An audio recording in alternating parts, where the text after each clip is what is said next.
네, 안녕하세요. 디자인학부 임나입니다. 이번 주에는 아이디어를 어느 정도 정했다고 생각을 하고 사례 조사하는 방법에 대해서 설명을 드리도록 하겠습니다. 사례를 조사하는 것이 매우 중요한데요. 그 이유는 특히 이런 졸업 전시 작품을 만들거나 혹은 공모전 같은데 출품을 해서 당선이 되려면 매우 혁신적인 것도 중요하고 차별성 있는 것을 만들어내는 게 더더욱 중요하기 때문입니다. 그런 의미에서 현재 존재하는 사례들을 잘 파악하고 그것과 다르게 만들어 보는 것을 연습을 할 필요가 있습니다. 사례 조사를 할 때는 몇 가지 구분을 지어서 생각을 해보면 좋겠는데요. 첫 번째는 내가 현재 집중하고 있는 문제 상황을 해결하고자 했던 다른 사례들을 한번 찾아보는 것이 좋습니다. 예를 들어서 제가 연구하는 주제가 수업을 지원하는 서비스, 어떤 교육용 서비스라면 굉장히 다양한 관련된 서비스들이 있을 거예요. 예를 들어서 선생님, 학부모, 학생들의 소통을 위한 알림 서비스도 있겠고요. 온라인 강의를 지원하는 어떤 어플리케이션이 될 수도 있겠고요. 마지막으로 학교에서 수업 교재로 쓸 수 있는 앱이나 제품이 될 수도 있겠습니다. 이렇게 매우 폭넓은 범위에서 수업이라는 카테고리에 유사한 제품이 무엇이 있는지, 관련 있는 것들은 어떤 게 있는지를 폭넓게 알아보는 게 필요합니다. 두 번째는 유사한 기능을 갖지만 다른 문제 상황을 위해서 그 유사한 기능이 적용된 사례를 찾아볼 필요가 있습니다. 예를 들어 제가 수업을 지원할 때 특히 사용자의 시선을 추적해서 온라인 강의를 듣는 학생을 잘 감시하도록 하기 위한 서비스를 만들고 싶다 라고 혹시 컨셉을 냈다면 시선 추적 기술을 활용한 또 다른 여러 사례 혹은 생체 신호 기술을 활용한 또 다른 사례들은 무엇인지 알아볼 필요가 있습니다. 이 기능 혹은 이런 특징적인 부분들이 저는 교육용 목적으로 생각을 했지만 안전을 위한 목적일 수도 있고 건강을 위한 목적으로 활용될 수도 있겠는데 그런 서비스들에는 뭐가 있는지를 생각해 볼 필요가 있습니다. 즉, 나와 솔루션은 매우 흡사한데 적용된 상황이 다른 것들을 찾아볼 필요가 있다는 소리입니다.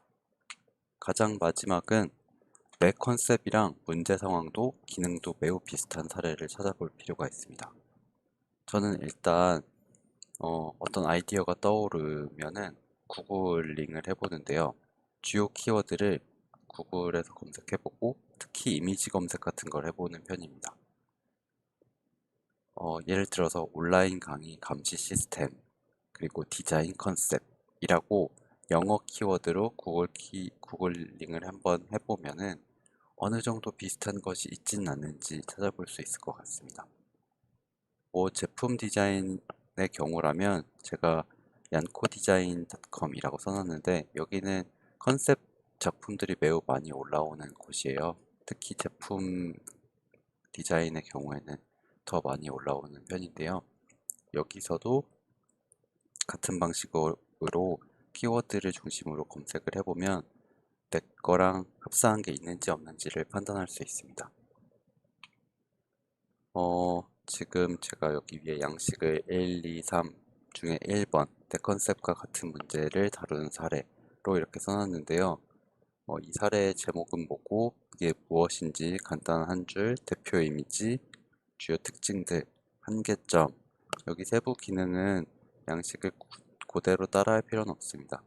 그리고 맨 밑에 레퍼런스 넣는 페이지도 놨습니다. 이런 양식으로 그 서비스가 무엇인지 정리하면 좋고요. 그리고 주요 장면 중에 캡처해 놓아야 될 것이 있다면 이렇게 캡처를 해놓고 기록해 놓는 것도 좋습니다. 그래서 이 강의 화면은 어떤 것을 하는 것인지, 요거는 어떤 장면인지 써놓으면 좋겠습니다.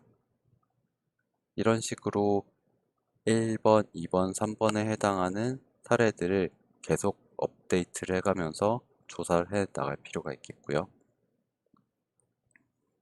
이 세 가지 관점에서의 사례 조사를 했음에도 불구하고 여전히 내 디자인 컨셉이 차별적인 디자인 특징을 두세 개 정도 갖추고 있다라고 자신 있게 말할 수 있다면 그 컨셉은 꽤나 괜찮은 디자인 컨셉일 가능성이 높습니다.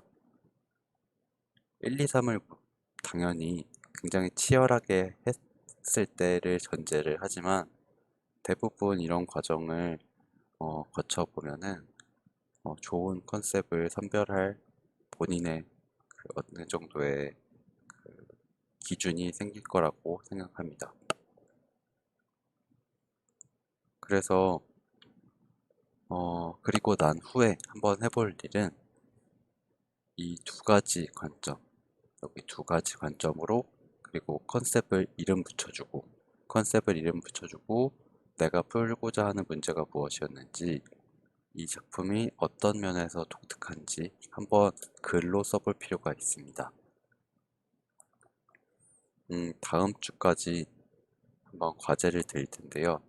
아직 컨셉이 정해지지 않은 학생은 지난주와 마찬가지로 그 지난주 템플릿과 똑같은 내용으로 계속 업데이트를 해도 상관없고요. 개수는 여전히 10개 정도까지 해보도록 하세요. 정해지지 않은 학생들은요. 그리고 이번 주에 컨셉이 다 정해진 학생들은 이 양식에 맞춰서 한번 사례 조사를 해보면 좋겠습니다. 이 템플릿을 그대로 따라 해도 되고요. 약간 바꿔도 상관없습니다. 하지만 이런 식으로 해보는 게 본인에게 도움이 될 거예요. 이런 식으로요. 양식은 올려둘 테니까 필요하면 쓰시면 좋겠습니다. 그래서 일단 요거 두 개, 그리고 요 양식에 맞춰서 쓰는 것은 이 내용으로 본인의 그 작품을 정리해 보면 좋겠습니다. 그냥 PPT로 짧게 키워드를 쓰는 것과 이렇게 줄글로 길게 써보는 것은 조금 달라요. 이렇게 길게 써보면서 내 생각이 짧았다는 것을 혹은 이런 데 빈틈이 있다는 것을 파악할 수도 있기 때문입니다. 그래서 이 양식에 맞춰서 다음 주까지 해 주시면 좋겠고 미팅 시간은 다시 공지를 할 테니까 유사한 방식으로 진행을 하겠습니다. 별다른 공지가 없으면 지난주와 같은 시간에 그냥 진행을 하도록 하겠습니다. 이번 주에 진행할 시간과 동일한 시간으로 진행하도록 하겠습니다.